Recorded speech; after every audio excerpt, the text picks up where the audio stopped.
Hi viewers, welcome to our channel. ప్రస్తుతం మనతో పాటు దాము బాలాజీ గారు సీనియర్ జర్నలిస్ట్ ఉన్నారు. వారితో ఒకసారి మాట్లాడదాం. సార్ నమస్కారం. సార్ పిఠాపురం వర్మ గారికి అన్యాయం జరిగిందని చెప్పేసి ఆయన సానుభూతి పనులు అయితే పోస్టులు పెడుతున్నారు సార్. అంటే ఆయన పవన్ కళ్యాణ్ గారి కోసం పిఠాపురంలో సీట్ త్యాగం చేశారు. కానీ ఇప్పటి వరకు కూటమి నుంచి ఆయనకి ఎటువంటి పదవులు ఇవ్వలేదు. ఎమ్మెల్సీ చూస్తే ఎమ్మెల్సీ కూడా ఇవ్వలేదు. సో అందుకోసం అని చెప్పేసి ఇప్పుడైతే వాళ్ళ ఆయన ఫ్యాన్స్ అయితే అసంతృప్తి వ్యక్తం చేస్తున్నారు. అయితే ఈ నేపథ్యంలో ఇంకో వార్త వైరల్ అవుతుంది సార్. ఆయన వైసీపీలో జాయిన్ కాబోతున్నారంటూ చెప్తున్నారు. ఆయనేమో దీని పట్ల పెద్ద స్పందించలేదు, సానుకూలంగా స్పందించారు. రాజకీయాలు ఇవంతా కామన్ అన్నారు. కాకపోతే లోపాయికారిగా మాత్రం ఆయన వైసీపీలో చేరబోతున్నారంటూ వార్తలు అయితే వినిపిస్తున్నాయి. మరి ఏం జరిగే అవకాశం ఉంది సార్ పిఠాపురం వర్మ? పిఠాపురం వర్మది ముందు నుంచి కూడా వివాదాస్పదంగా ఉంది. ఎందుకంటే ఆయన నిజానికి గెలవగలిగిన పరిస్థితి ఉండి కూడా పవన్ కళ్యాణ్ కోసం త్యాగం చేశాడు. ఖచ్చితంగా చంద్రబాబు కూడా వేరే ఆప్షన్ లేదు. ఎందుకంటే పిఠాపురాన్ని పవన్ కళ్యాణ్ కోరుకున్నాడు. చంద్రబాబు కూడా పవన్ కళ్యాణ్ మీద డిపెండ్ అయ్యి గెలవడానికి పవన్ కళ్యాణ్ మీద డిపెండ్ అయ్యాడు. పవన్ కళ్యాణ్కి అట్మోస్ట్ ఇంపార్టెన్స్ ఇచ్చాడు. సో అందువల్ల ఆయన కోరుకున్న సీటు ఎనీ కాస్ట్ ఆయనకి ఇవ్వాల్సిన అవసరం చంద్రబాబు కూడా ఉంది. వర్మ నిజానికి అతను గతంలో 2014లో కూడా సీట్ రాకపోతే రెబల్గా తెలుగుదేశం నుంచి రెబల్గా నిలబడి గెలిచిన వ్యక్తి. అంటే తను పార్టీ అండలేకపోయినా తన సొంత బేస్ మీదనే బలం మీదనే అతను గెలవగలిగాడు. అయితే 2019లో జగన్ వేవ్లో ఓడిపోయాడు. పెన్నెం దొరబాబు అక్కడ గెలిచాడు. సో మళ్ళీ కూడా ఆయన కరోనా టైంలో ఇంట్లో లేకుండా కరోనా టైంలో కూడా రిస్క్ తీసుకొని తను ప్రజల మధ్య ఉంటూ ప్రజలకు మెడిసిన్స్ కావచ్చు, పేదవాళ్ళకి సరుకులు కావచ్చు, ఇలాంటివంతా ఆర్గనైజ్ చేసి అతను సప్లై చేశాడు. అందువల్ల అతనికి ప్రజల్లో చాలా మంచి పేరుంది. ఈసారి గెలిచే ఇది కూడా ఉంది. ఖచ్చితంగా పవన్ కళ్యాణ్ లేకపోయింటే వర్మనే అక్కడ నుంచి ఎమ్మెల్యే అయ్యేవాడు. సో అందువల్ల చాలా పెద్ద త్యాగమే చేశాడు. ఆ తర్వాత కూడా అక్కడ తెలుగుదేశం వాళ్ళు కానీ జనసేన నాయకులు కానీ వీళ్ళు కొట్టుకోవడం, దానివల్ల వర్మకి కూడా చాలా ఇబ్బందులు వచ్చాయి. ముఖ్యంగా తెలుగుదేశం వాళ్ళు వర్మని క్యారీ చేయకపోవడం, ఆయన కారుని జనసేన వాళ్ళు ఆయన కారుని ధ్వంసం చేయడం, ఆయన మధ్యలో ధర్నా కూడా చేశాడు ఒకసారి. సో ఈ ఇబ్బందులన్నీ పడుతూనే ఉన్నాడు ఆయన. అంటే ఆయన నిలబడి ఆయన పవన్ కళ్యాణ్ని గెలిపించింది అయితే వర్మనే. కానీ ఆయనకి గెలిచిన తర్వాత ఏ రకమైన ఇంపార్టెన్స్ ఆయనకి కానీ కేడర్కి కానీ ఏ రకమైన ఇంపార్టెన్స్ లేకుండా పోయింది. దాని తర్వాత అప్పుడే ఆయనకి ఏంటంటే చంద్రబాబు హామీ ఇచ్చాడు, ఫస్ట్ ఎమ్మెల్సీ నీకే ఇస్తాను నేను అని హామీ ఇచ్చాడు. అది నమ్మాడు ఆయన. దాని తర్వాత 9 నెలలు అవుతుంది, ఎమ్మెల్సీ పోస్టులు చాలామందికి ఇచ్చారు, ఈయనకి ఇవ్వలేదు. చివరిగా ఇప్పుడు ఎమ్మెల్యే కోటాలో 5 ఎమ్మెల్సీలు ఉన్నాయి.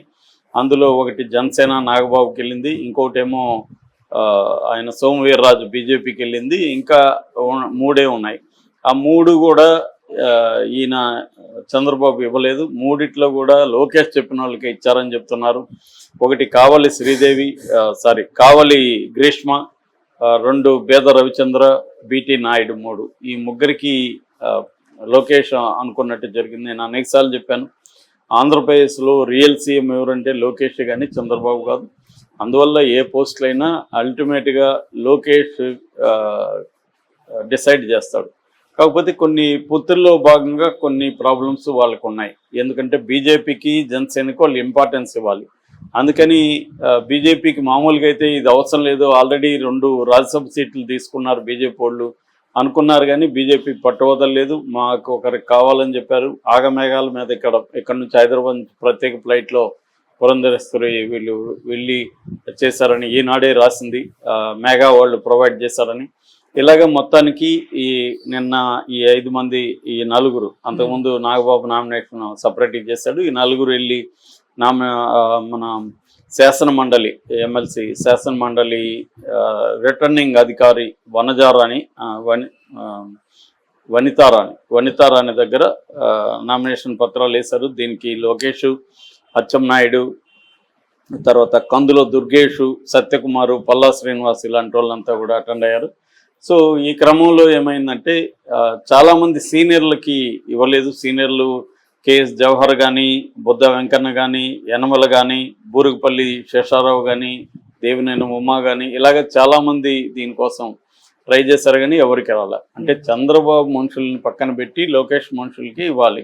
అది కరెక్ట్ కూడా. ఎందుకంటే లోకేష్ కాబోయే సీఎం కాబట్టి తను టీంని తను బిల్డప్ చేసుకోవడం అనేది లోకేష్ కోసం. చంద్రబాబు టీంని లోకేష్ వాడుకోవడం కష్టం. తనకంటూ తన టీము కావాలి. మనకి వైఎస్ఆర్ జగన్ కూడా ఇదే. వైఎస్ఆర్ మనుషుల్ని ఫ్రెండ్స్ని అంతా కూడా జగన్ దూరం పెట్టాడు. ఎప్పుడైనా అదే, వాళ్ళ నాన్న ఫ్రెండ్స్ అంతా తన ఫ్రెండ్స్ కారు, అది ఇబ్బంది కూడా అవుతుంది. సో అలాగా లోకేష్ కూడా కరెక్ట్గానే తనకు అనుకూలమైన వ్యక్తుల్ని అనేక పదవుల్లో పెట్టుకోవడం, వాళ్ళని గ్రూమ్ చేసుకోవడం అనేది చేస్తున్నాడు. సో అది కరెక్ట్. ఒకప్పుడు చంద్రబాబు కూడా అలాగే తన మనుషుల్ని గ్రూమ్ చేసుకున్నాడు. అయితే ఇక్కడ ఏమైందంటే వర్మకి షాక్ తగిలింది. వర్మకి ఇంకా పోస్టులు కూడా ఏమి ఇవ్వడానికి లేవు. అయితే ముఖ్యంగా వర్మని బుజ్జగించడానికి పల్లా శ్రీనివాసరావు రంగంలో దిగి మాట్లాడాడని చెప్తున్నారు. అందుకని వాళ్ళు డ్యామేజ్ కంట్రోల్గా ఇప్పుడు వర్మ గాని మాట్లాడితే రేపు పిఠాపురంలో జనసేన సభలు కూడా జరగబోతున్నాయి. ఈ టైంలో ఈయన రెబల్గా మారి ఏదైనా మాట్లాడితే ఇబ్బంది అవుతుంది పవన్ కళ్యాణ్కి అని చెప్పి, ఎందుకంటే పిఠాపురం ఇంకా పర్మనెంట్గా పవన్ కళ్యాణ్ తీసుకుంటాడు. చంద్రబాబు కుప్పం, జగన్ పులివెందల, లోకేష్కి మంగళగిరి, బాలకృష్ణకి హిందూపురం, అలాగా పవన్ కళ్యాణ్ కూడా పిఠాపురం అనేది కంపల్సరీగా ఒకటైతే ఉంటుంది. ఇంకేదన్నా పెట్టుకుంటా లేకపోతే తెలియదు. అందువల్ల పిఠాపురంలో వర్మని బలపరిస్తే రేపు మనకి ఇబ్బంది అని పవన్ కళ్యాణ్ అనుకొని వర్మకి ఏ పోస్టు రానియకుండా చూశాడు అనేది ఇప్పుడు కథనం అనమాట. ఎందుకంటే అక్కడ వర్మ బలపడితే పవన్ కళ్యాణ్కి రేపు ఇబ్బంది, ఇతను రెబల్గా కూడా మారచ్చు. అందుకని వర్మని వీక్ చేసేయాలి. వర్మని వీక్ చేయాలంటే అతనికి ఏ రకమైన పదవులు ఇకపోతే అతను వీక్ అయిపోతాడు అనేది పవన్ కళ్యాణ్ స్ట్రాటజీగా చెప్తున్నారు. దీంట్లో వర్మ అయితే ఖచ్చితంగా బలయ్యాడు. కానీ ఇప్పుడు వర్మకి వేరే మార్గం లేదు. పైగా జనసేన తెలివిగా ఏం చేస్తున్నారంటే పెన్నెం దొరబాబును ఆల్రెడీ జనసేనలోకి తీసుకున్నారు. ఇప్పుడు వంగ గీత కూడా జనసేనలోకి వస్తుందని చెప్తున్నారు. ఇలాగ అంటే అక్కడ వైసీపీని వీకెన్ చేయడం, ఇటు తెలుగుదేశాన్ని కూడా వీకెన్ చేయడం, ఈ రెండు చేయడం ద్వారానే పవన్ కళ్యాణ్కి తిరుగులేని ఒక నియోజకవర్గంగా అది ఎస్టాబ్లిష్ అవుతుంది. సో ఇది పవన్ కళ్యాణ్ స్ట్రాటజీ. ఈ స్ట్రాటజీలో ఖచ్చితంగా వర్మ బలైనట్టు కనిపిస్తుంది. వర్మకి వేరే మార్గం లేదు అప్పుడు. అందుకని వర్మ కూడా కసి తీర్చుకోవడానికి తాను ఈసారి ఒంటరిగా పోటీ చేస్తే ఇబ్బంది కాబట్టి వైసీపీలోకి వెళ్ళగలిగితే తనకు సింపతి ఉంటుంది, తను త్యాగం చేశానని, ప్లస్ తనకు ప్రజల్లో ఆల్రెడీ ఒక మంచి పేరు ఉంది కాబట్టి నెక్స్ట్ టైము పవన్ కళ్యాణ్ ఓడించడమే ధ్యేయంగా వర్మ రంగంలో దిగే అవకాశం ఉంది.